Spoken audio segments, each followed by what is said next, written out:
नमस्कार, मैं हूं आपके साथ प्रदीप आजाद और इस खास पेशकश में आपका बहुत बहुत स्वागत है। एक बहुत पुरानी कहावत है कि राजनीति का ऊंट किस करवट बैठ जाए कोई नहीं जानता। दरअसल राजस्थान की राजनीति की अगर हम चर्चा करें तो यहां भी कुछ हालात ऐसे ही बन रहे हैं, जहां पर हर बार, हर दिन, हर पल अलग अलग चीजें नजर आती हैं, अलग अलग तस्वीरें नजर आती हैं। अब इस समय पूरी जो राजस्थान की सियासत पर अगर बात की जाए तो कहानी क्या चल रही है, क्योंकि कांग्रेस की बात करना भी जरूरी हो जाता है, बीजेपी की बात करना भी जरूरी हो जाता है। और हाल ही में केजरीवाल और भगवंत मान दोनों ने भी गुलाबी शहर में आकर दस्तक तो दी, लेकिन शायद उसका रंग जमा नहीं। आने वाले वक्त में 6-8 महीने बाद विधानसभा चुनाव भी होंगे, तो तमाम तरह की चीजें होंगी। यहाँ पर कहानी केवल इतनी सी कि वाकई राजस्थान में जो सियासत की सरगर्मियां शुरू हो चुकी है, ये सरगर्मियां आखिर किस मोड़ तक पहुंचेगी, क्या होगा नतीजा इन सरगर्मियों का। नेताओं में जो आपसी टेंशन, जो खींचतान जो चल रही है, राजनीतिक दलों में जिस तरीके से खींचतान चल रही है, आखिर इसका फाइनल रिजल्ट क्या होगा और क्या है राजस्थान की इस समय की हालात। आज इसी मुद्दे पर बातचीत होगी और बातचीत के लिए हमारे साथ मौजूद हैं सुशील आसोपा जी। आप पूर्व सेक्रेटरी हैं पीसीसी और कांग्रेस के वरिष्ठ नेता हैं। आसोपा साहब, बहुत बहुत स्वागत है हमसे जुड़ने के लिए आपका। नमस्कार, धन्यवाद। और सबसे पहले सर ये जानना चाहेंगे कि अब देखिए, पिछले दिनों में काफी कुछ राजनीति क्षेत्र में, राजस्थान में काफी कवायदें हुई।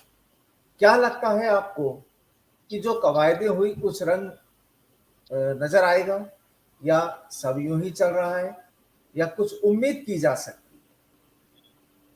पहले तो जो कवायदें आप बता रहे हो उनका बहुत ही ब्रीफ में मैं एक बार रिकलेक्ट कर लेते हैं, जिससे कि मुझे भी चर्चा को आगे करने में सुविधा रहेगी और आपको भी सप्लीमेंट्री क्वेश्चंस करने में आसानी रहेगी। जी जी। शुरुआत हुई राहुल गांधी जी की भारत जोड़ो यात्रा से। 18-20 दिन तक वो यात्रा चली, तो राजस्थान में सारा फोकस उनकी यात्रा पर रहा। उनकी यात्रा के बाद हाथ से हाथ जोड़ो अपनी जगह अलग अलग विधानसभाओं में जिस तरह से चल रहा है, वो एक साइमल्टेनियस और समानांतर प्रक्रिया है, कहीं कमजोर कहीं मजबूत, जैसी भी जिस विधानसभा क्षेत्र की चल रही है। उसी बीच प्रधानमंत्री नरेंद्र मोदी के लगभग 4 दौरे राजस्थान में हो चुके हैं। मानगढ़ धाम वो आए थे गुजरात चुनाव के समय, फिर वो मालासेरी आए थे भीलवाड़ा में, फिर वो दौसा आए थे बांदीकुई में किसी जगह पे। तो वो उनकी चुनाव की लेकर के कितने सीरियस वो हैं कि पूरा मैनेजमेंट उन्होंने उस तरीके से किया जैसे बहुत बड़ी, इसमें भी कोई दो राय नहीं है कि प्रधानमंत्री के अनुरूप जिस तरह की गैदरिंग होनी चाहिए वो हुई वहां पर। और इसी बीच राजस्थान में जो ये विद इन कांग्रेस जो चल रहा है, कि एक आवाज चल रही है कि नेतृत्व परिवर्तन होना चाहिए। आम जनता से ज्यादा ये उठ रही है आवाज, न कि कोई विधायकों की तरफ से। वो दबी जुबान में दिल्ली में कुछ जाके कहते होंगे, नहीं कहते होंगे, लेकिन ये है कि भाई कहीं ना कहीं सबको एक उम्मीद लगी रहती है कि यात्रा के बाद नेतृत्व परिवर्तन होगा, राजस्थान में यात्रा के बाद होगा, या कश्मीर में यात्रा पूरी होने के बाद होगा, या फिर ये था कि भाई अब राहुल गांधी जी इस स्टेज वो रायपुर अधिवेशन के बाद होगा। अब लोग कह रहे हैं भाई राहुल जी के लंदन से आने के बाद इस पे विचार किया जाएगा। तो ये एक सतत रूप से चल रही है। इसी बीच ओवैसी ने 2 दौरे यहाँ किए हैं। उनका टोंक जाकर के सचिन पायलट जी को नाम लेकर के जो उन्होंने चुनौती दी, वो तो उनकी पूरी तरह से फ्लॉप हो गई। टोंक में उनकी सभा जो है वो फ्लॉप हो गई, लोगों ने आवभगत भी नहीं की उनकी।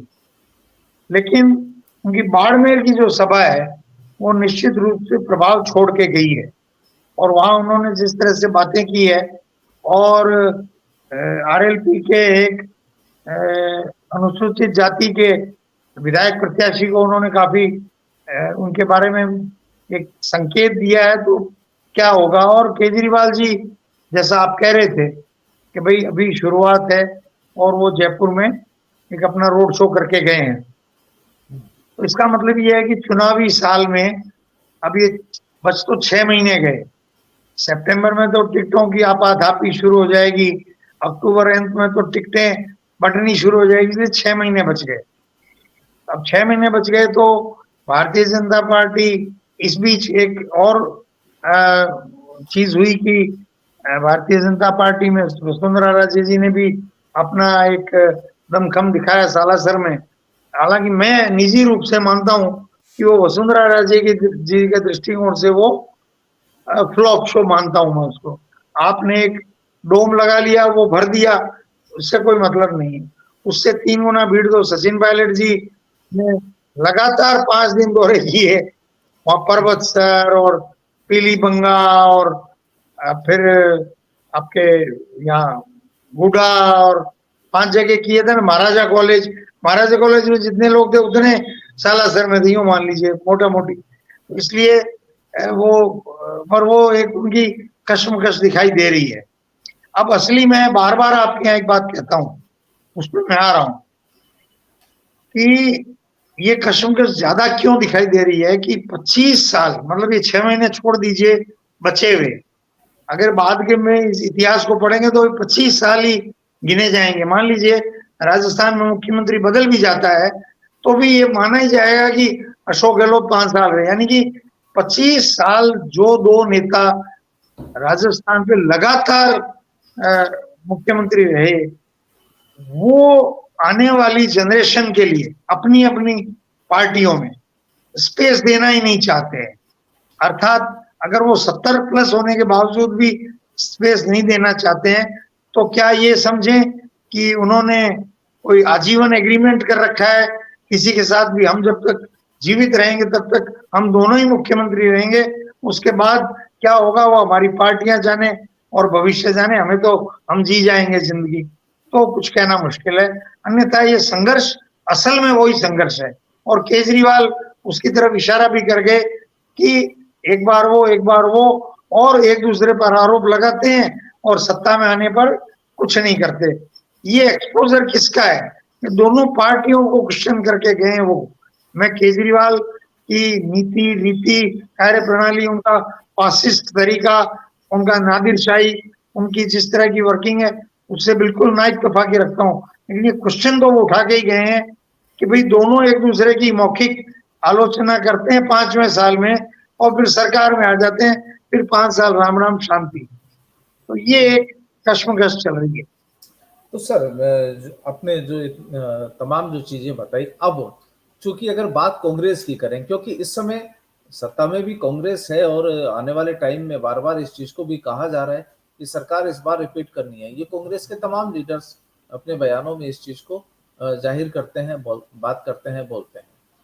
लगता क्या है कि क्या जो आप कह रहे हैं कि 6 महीने का वक्त बाकी रह गया, 6 महीने से पहले अगर अशोक गहलोत बदल भी जाते हैं तो भी आप कह रहे हैं कि गिना वही जाएगा कि भाई 5 साल अशोक गहलोत यहाँ पर रहे थे। तो कुल मिलाकर अब कहानी क्या आपको लगता है कि सचिन पायलट की जो अभी तक की जो जंग चल रही थी पिछले 2-4 सालों से, क्या वो अब खत्म हो गई है और वो अब बिल्कुल 2023 में विधानसभा चुनाव में कांग्रेस के साथ चलेंगे अपना मुंह बंद करके, या फिर इन 6 महीनों में वो ताकत दिखाएंगे जिसमें उनका जो सोच, उनके चाहने वालों की जो डिमांड थी वो भी पूरी हो और सरकार का भी रिपीटेशन हो? देखिए, मैं आपको एक बात बताता हूँ, मैंने आपको पहले भी कहा, ये 5 साल तो केवल पॉलिटिकल मैसेज के लिए, अर्थमेटिक्स के हिसाब से तो 8 महीने माइनस से तो माइनस ही रहेंगे। परंतु जब सचिन पायलट यहाँ आए थे उनका कद इतना बड़ा नहीं था, उनकी लोकप्रियता भी उतनी नहीं थी जो आज है। और वो क्यों हुई कि 20 साल तक अशोक गहलोत साहब और वसुंधरा राजे जी लगातार मुख्यमंत्री थी। तो एक आज हम बासी भोजन कर रहे हैं ना, आज ठंडा खा रहे हैं, तो एक बासीपन आ गया था राजस्थान के राजनीतिक नेतृत्व में, भाई अशोक गहलोत वसुंधरा राजे, अशोक गहलोत वसुंधरा राजे। तो लोग जो हैं ऊब गए थे। तो एक नई खुशबू का ताजा हवा का झोंका आया सचिन पायलट, और वो आए तब मैंने फिर कहा कि लोकप्रिय नहीं थे इतने, जब उन्होंने 5 साल तक एक बड़े योजनाबद्ध तरीके से पॉलिटिकली जिस प्रकार से वसुंधरा राजे को उन्होंने बैकफुट पे करके दिखाया, उनकी हर गलती को एक्सपेंड करके। राजनीति में ये होता है, हम कोई सन्यासी नहीं है कि भगवान का नाम 108 बार लें और कहें नहीं नहीं मैं तो राम का नाम ले रहा था। राजनीति में ये होता है 108 बार भगवान का नाम लो तो दिन भर कहो कि मैं तो दिन भर राम राम राम नाम जपता हूं। तो उन्होंने एक्सपेंड किया वसुंधरा राजे की छोटी छोटी गलतियां और बड़ी गलतियों को बड़े रूप में, छोटी गलतियों को मध्यम रूप में, पूरे प्रदेश को ये कन्विंस करने में सक्षम हुए कि भाई अब ये हो गया बहुत वसुंधरा, अब आपको नया चेहरा आ गया है और अब आपको नए तरीके की गवर्नेंस देखने को मिलेगी। इसलिए लोगों ने वोट दिया। मैं आपको एक उल्टा प्रश्न करता हूं, आप मुझे जवाब दीजिएगा। रोज आप मुझसे सवाल करते हैं, मैं आपसे एक प्रश्न करता हूं और आप ईमानदारी से जवाब दीजिएगा प्लीज। सचिन पायलट के बारे में 2018 चुनाव से 15 दिन पहले भी अगर हमारा आला कमान, अगर उनके मन में ये था, आला कमान के मन में ये था कि इनको नहीं बनाना एक, या हमारे जो 100 में से जो विधायक जिन्होंने बाद में कह दिया कि नहीं हमको सचिन पायलट नहीं चाहिए, उन्होंने भी अगर वो अपने अपने विधायक क्षेत्र में कह देते कि भैया मेरे को वोट एमएलए का दे रहे हो लेकिन मैं सचिन पायलट के पक्ष में खड़ा नहीं होऊंगा, जो ऑब्जर्वर आएगा पहली बार सीएम बनाने के लिए तो मैं सचिन पायलट के साथ नहीं होऊंगा। अरे यार राहुल गांधी जी कहते थे भैया मैं किसी काले घोड़े को बना दूंगा मुख्यमंत्री लेकिन सचिन पायलट को नहीं बनाऊंगा। अब मैं आपसे पूछ रहा हूं क्या 100 सीटें आती या नहीं आती? बिल्कुल, काफी मुश्किल वाली हालत है। तो फिर जिस व्यक्ति की वजह से या जिस नेता की वजह से आपकी सरकार नहीं आती तो मुख्यमंत्री तो फिर उसको ही होना चाहिए था। तो अब कांग्रेस आगे चली गई, गहलोत साहब 4.25 साल आगे चले गए, कांग्रेस का नेतृत्व आगे चला गया। अरे भाई साहब, वो राजस्थान की जनता 15 दिसंबर 2018 पे ही खड़ी है। वो घोड़े की जो जिद करके खड़ा हो जाता है ना कि हमने सचिन पायलट के कारण ये सरकार बनाई थी, हमको वो मुख्यमंत्री चाहिए, इसी कार्यकाल में चाहिए, तो हम एक बार और वोट दे देंगे, नहीं तो आप वोटों के लिए तरसते रहना। नहीं तो लेकिन अब स्थिति ये हो गई ना कि ठीक है, जो तमाम बातें जो आपने कही वो अपनी जगह ठीक है, लेकिन हुआ क्या, मिला क्या? और फिर आपके जो कांग्रेस आला कमान है उन्होंने भी क्या 4.5 साल से वो भी चुप क्यों है? इसके पीछे की कहानी क्या मानते हैं? और कौन यहाँ हुआ तो ये कि हुआ तो ये कि आपने चेहरा तो किसी का दिखाया और मंडप में किसी को बिठा दिया। हुआ तो ये, अब आला कमान है भाई, अब उनके बारे में तो मेरी कोई इतनी बड़ी हैसियत नहीं है। मैं तो आज कॉप्टेड सदस्य हूँ पीसीसी का, वो भी उनके दस्तखत से हूँ, उनके बारे में तो मैं क्या बोलूं? गली मोहल्ले में जो लोग बोल रहे हैं वो मैं बोल नहीं सकता। लेकिन वो जो चीजें हैं, जो पब्लिक की जो ओपिनियन होती है वो भी आला कमान तक तो पहुंचती है ना। आला कमान राजस्थान भी इन 4.5 सालों में आए हैं ना, मिले भी हैं, कई बार मीटिंग्स भी हुई हैं, उन्होंने अपने जो उनके मैसेंजर्स हैं उनके जरिए तमाम चीजों को अपने इनपुट भी वहां पर लिया है। लेकिन फिर भी अगर कुछ नहीं होता है, आप ये तो मान ही नहीं सकते। ये तो शायद मुझे नहीं लगता कि अगर कोई व्यक्ति ये कहे कि आला कमान को राजस्थान के बारे में जानकारी नहीं है। जानकारी जब सारी है, हाई कमान भी वो है, उनके टिप्स पर सारी चीजों की नॉलेज है, फिर अगर कोई चीज नहीं होती है तो क्या आला कमान बड़ा है या पब्लिक जो वोट देती है? क्योंकि आला कमान भी तो आप वोटर ही बनाते हैं ना किसी भी पार्टी का। देखिए 3-4 बातें हो सकती हैं। पहली बात, वो चाहते ही नहीं हो कि सचिन पायलट को बनाए, कौन जानता है। दूसरी बात, उनके इर्द गिर्द जो लोग हैं वो जनता के लोग तो है नहीं, जनता तो उनको ठुकराती है, और वो ऑल इंडिया कांग्रेस कमेटी पे उन्हीं का कब्जा है, तो वो भ्रमित करते हैं अपने अपने स्वार्थों के कारण। तीसरा, अगर वो आलाकमान ऑनेस्टली जानता है कि हाँ ये करना चाहिए, तो 25 सितंबर की याद दिला करके मुख्यमंत्री से इस्तीफा मांग ले। इस्तीफा मांगने के बाद अगर मुख्यमंत्री मना करते हैं, तो जो परिस्थिति खड़ी होती है उसका सामना करें, और उससे पराक्रम ऊपर दिखाई देगा आलाकमान का, और आलाकमान जनता की नजरों में बहुत ऊपर ऊपर उठ जाएगा। लेकिन वर्तमान हालातों को देखते हुए क्या लगता है आपको, कौन सा पॉइंट, जो 4 पॉइंट आपने 5 पॉइंट बताए हैं, इसमें से किस पॉइंट पर हम टिक करें? मुझे ऐसा लगता है कि वो अब कुछ न कुछ अंतिम फैसला तो करेंगे।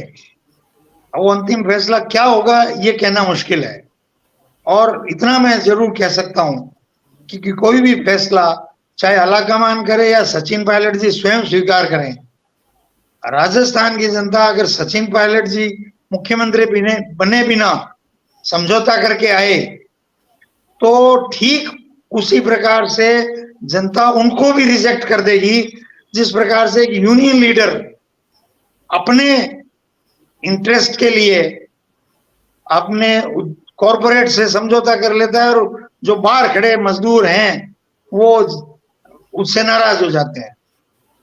लोग उनको मुख्यमंत्री देखना चाहते हैं, अभी अभी देखना चाहते हैं। क्यों? कि अभी अगर मुख्यमंत्री नहीं बनाते हैं, तो उनको ये कह के कि आप फिर मुख्यमंत्री बना दिए जाएंगे। जनता भरोसा नहीं कर रही। 2018 में जनता के साथ धोखा हो चुका है, और अगर विधायकों की वजह से हुआ है, तो मैं तो कहता हूं उन विधायकों को भी अब फील्ड में जाएंगे पता लग जाएगा। अरे भाई, वो विधायक, मैं 15-20 नाम बोलूंगा, एक का भी नहीं, अभी नाम गिनाता हूँ भाई। ये खड़े होके कहते हैं ना अपनी विधानसभाओं में, अरे भैया मैंने वोट दो, मैं पायलट साहब कौन जाऊंगा, हरी मर्जी है तो दे दो, नहीं मर्जी है तो मत दे दो। आप समझ गए मैं किस भाषा में बोल रहा हूँ? ये सीकर की भाषा है, ये नागौर की भाषा है, जी समझ रहे हो ना? झुंझुनू की भाषा है, ये जयपुर की भाषा है, ये भरतपुर की भाषा है, ये अलवर की भाषा है, ये दौसा की भाषा है, ये टोंक की भाषा है, ये अजमेर की भाषा है। अरे भैया देना तो दीजो, नहीं मत दीजो, थाका वोट कौन चाहिए मैंने, पायलट के साथ खड़ो को नहीं होऊंगा मैं। 5 साल को पसीनो काटने खातरी लाया मैंने में, लेकिन जनता साहब, जनता जनार्दन है, लोगों के दिल में बसता है सचिन पायलट। क्या लगता क्या है सर आपको कि कुछ उम्मीद है आपको? हालांकि कहते हैं कि उम्मीद पर दुनिया कायम है, लेकिन आपको लगता है उम्मीद है? और अगर उम्मीद है तो इन 6 महीनों में क्या चीजें यहाँ पर हो जाएंगी, और क्या सरकार रिपीट हो पाएगी? देखिए, जो सरकार ने काम करना है वो कर लिया। 6 महीने में न तो जनता कुछ एक्सपेक्ट करती है कि भाई कोई हमारा हाईवे बना देंगे, या किसी अस्पताल को 5 स्टार हॉस्पिटल बना देंगे, या किसी स्कूल को 5 स्टार स्कूल बना देंगे। पायलट जी, ऐसा जनता की एक्सपेक्टेशन भी नहीं है। जनता तो राजस्थान में इन 2 चेहरों से अब मुक्ति चाहती है। वो मुक्ति इस चुनाव से पहले मिलती है तो कांग्रेस का भला है, नहीं तो इस चुनाव के बाद मिल ही जाएगी। वसुंधरा राजे जी का इलाज तो नरेंद्र मोदी 100% कर ही देंगे। मतलब आपको लगता है कि अगर पायलट को नहीं बनाया सीएम तो फिर रिपीटेशन असंभव है? मैं तो आपने मुझे आज बुलाया है, आप मुझे 15 दिसंबर 2023 को बुला लेना, मेरी आज की रिकॉर्डिंग ही आपके पास रहेगी, वो आप खुद देख लेना। मैं तो क्या कहूँ उसमें, तो बच्चा कह रहा है भाई, सबको पता है इस बारे में क्या कहना है। सवाल सर, बार बार सवाल यही तो उठता है कि जब बच्चा इस चीज को जानता है, सब लोग जानते हैं, फिर हाथ क्यों बंधे हुए हैं जो डिसीजन मेकर हैं? अब मैं किसी के हृदय में तो बसता नहीं हूँ, भगवान कृष्ण तो हो नहीं, लेकिन अब ये है कि वो, आप एक काम कर सकते हो, मेरा वीडियो भिजवा सकते हो वहां पे, वो भी समझ लें कि भाई। और एक बात और बता दूं आपको, मैं जी एक बड़ा रोचक किस्सा बता रहा हूँ आपको। एक उत्तर प्रदेश के सज्जन है, नाम उन्होंने मना कर रखा है मुझे, वो मुंबई में बस गए हैं और ट्विटर फ्रेंड है। मैंने उनसे नंबर लेके बात की, वो मुझे बोले मैं तो खुद परेशान और हैरान हूं कि मैं बॉम्बे पीसीसी, महाराष्ट्र में 2 पीसीसी हैं, हिंदुस्तान में मात्र एक ही स्टेट है जहां 2 पीसीसी है, एक तो मुंबई पीसीसी और एक महाराष्ट्र पीसीसी, 2 प्रदेश अध्यक्ष है वहां। तो बोले मुंबई पीसीसी के दादर ऑफिस में मैं कभी कभी जाता हूँ, तो वहां के मित्र बोलते हैं यार सचिन पायलट को अगर राजस्थान में मुख्यमंत्री बना दें तो मुंबई म्युनिसिपल कॉर्पोरेशन के चुनाव में कांग्रेस का वोट जितना कांग्रेस को मिलता है उससे 10% ज्यादा मिल जाएगा। बताओ आप। आपको एक और बात बताऊं, मैं मेरी मतलब कपोल कल्पना नहीं है, सचिन पायलट इतने पॉपुलर हैं कि उनको आप मुख्यमंत्री बनाइए। अभी कर्नाटक में आपके चुनाव आ रहे हैं, आप उनको 5 दिन जयपुर में रखिए। अब कोई ज्यादा शासन प्रशासन का काम बचा नहीं है, राजनीतिक काम बचा है। और शनिवार सुबह फ्लाइट से भेजिए उनको, वो बंगलोर, मैंगलोर, क्या है वो, धारवाड़, हुबली, मांड्या, मैसूर, आप समझ रहे हैं। और वो गोल एक और वो महाराष्ट्र के पास में है बेलगाम, अलग अलग जगह भेजिए उनको और संडे आफ्टरनून वापस आ जाएं। 3 सभाएं उनकी ऑर्गेनाइज करिए, करवाइए उनकी ऑर्गेनाइज। कोई बड़ा नेता नहीं हो भले ही, उनको डिस्टर्ब मत करिए कर्नाटक के या और वहां ये होगी अब ये मुख्यमंत्री सचिन पायलट की सभा है और फिर देखिए तमाशा आप। वो सीटें नहीं जीत जाए तो मुझे कहना, एक हिमाचल में उन्होंने 22 सभाएं की थी, 16 जगह जीती है कांग्रेस, और उस जगह कोई और बड़ा नेता गया हो तो बताइए मेरे को। अरे भाई किसी, मेरे को बात, आपका एक, आप एक शोरूम लेके बैठे हैं, आप समझिएगा प्रदीप भाई, शोरूम लेके बैठे हैं, पर्टिकुलर कार का मॉडल अगर एक किसी दौर में पॉपुलर हो रहा है तो आप प्रोडक्शन उस कार के मॉडल का ज्यादा करेंगे कि नहीं करेंगे? आते ही उसको पूछेंगे, कहेंगे हाँ ये मॉडल आपको चाहिए या दूसरा भी है जी। वो कहेंगे अच्छा। तीसरी एक बात, 3 उदाहरण दे रहा हूँ, एम्बेसडर कार, HMT घड़ी और राजदूत मोटरसाइकिल। सवाल तो यही है कि जिस प्रोडक्शन की ज्यादा डिमांड है, अगर कंपनी उस प्रोडक्शन को ही रोक दे, उस ब्रांड के प्रोडक्शन को तो ये तो वो कंपनी के मैनेजिंग डायरेक्टर से पूछिए, हम तो कंपनी के सेल्समैन है, हम तो जो प्रोडक्ट दोगे वो बेचने की कोशिश करेंगे, पर भैया जो प्रोडक्ट लोग खरीदने को तैयार नहीं है उसको हाथ में लेके हम तो खड़े नहीं होंगे। चलिए आसिफ साहब, बहुत बहुत शुक्रिया आपका बातचीत के लिए। नमस्कार।